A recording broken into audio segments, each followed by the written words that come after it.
For topic 2, we need to look at a few properties for division, okay? So the first property, we're going to look at properties of 1, so division properties of 1, there's 2 parts, and then we'll look at division properties of 0. Those are the weirder ones, okay? So let's go ahead and look at the division properties of 1. So the first part says the quotient of any number except 0 and itself is 1. So you take any number excluding 0, you take any number and you divide it by itself, you're just going to get 1. And the example I've given you is 12 divided by 12 is 1.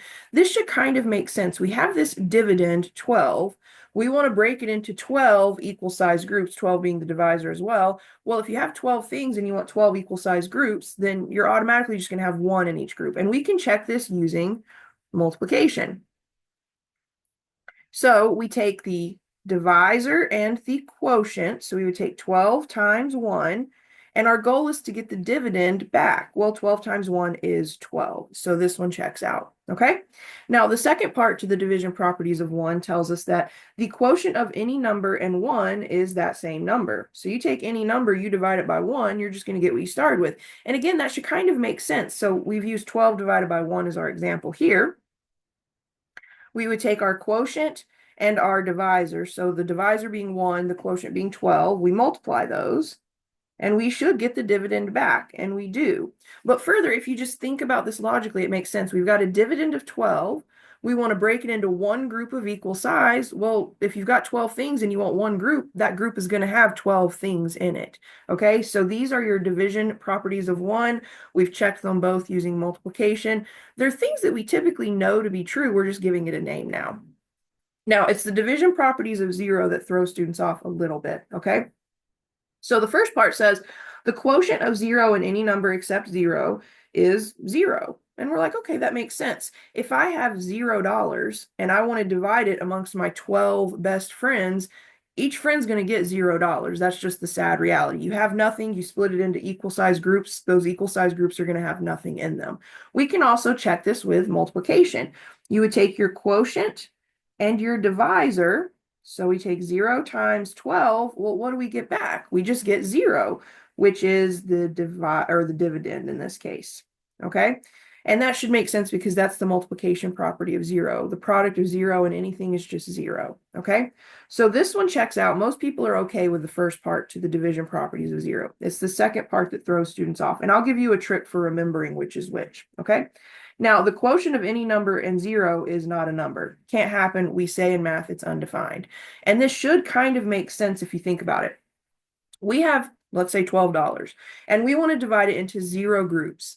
Well, you can't do that. If you have something, $12, it's at least going to be in one group. There's at least one group of 12. You can't break 12 things into groups, into 0 groups. That just can't happen. You have to have at least one. So division by 0 is just undefined. We cannot do it, okay?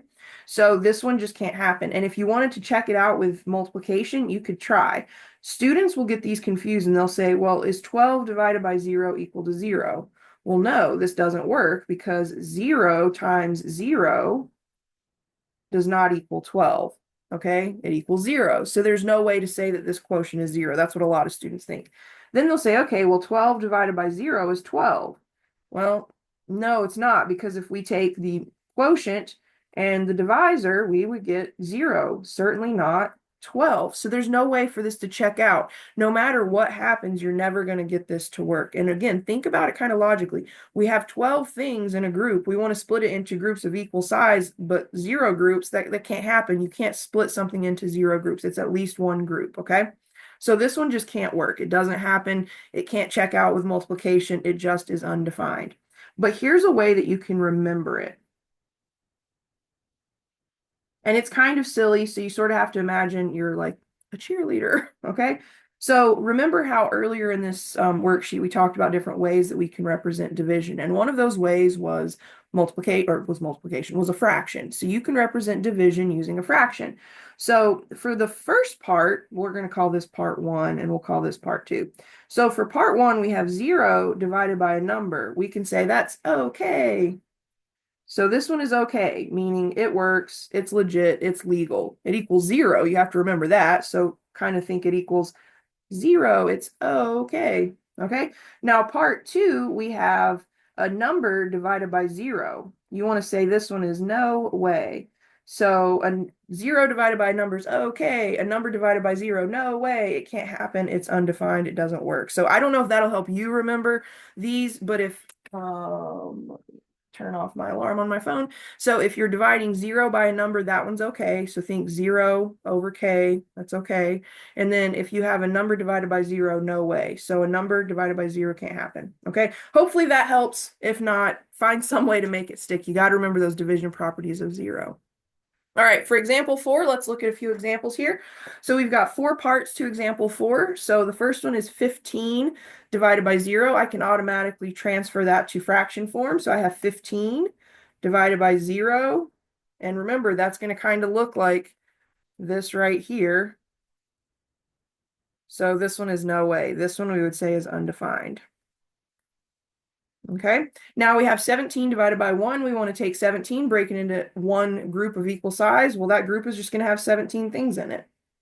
All right, 0 divided by 2, we have $0. We want to break it into two groups of equal size. How much is in each group?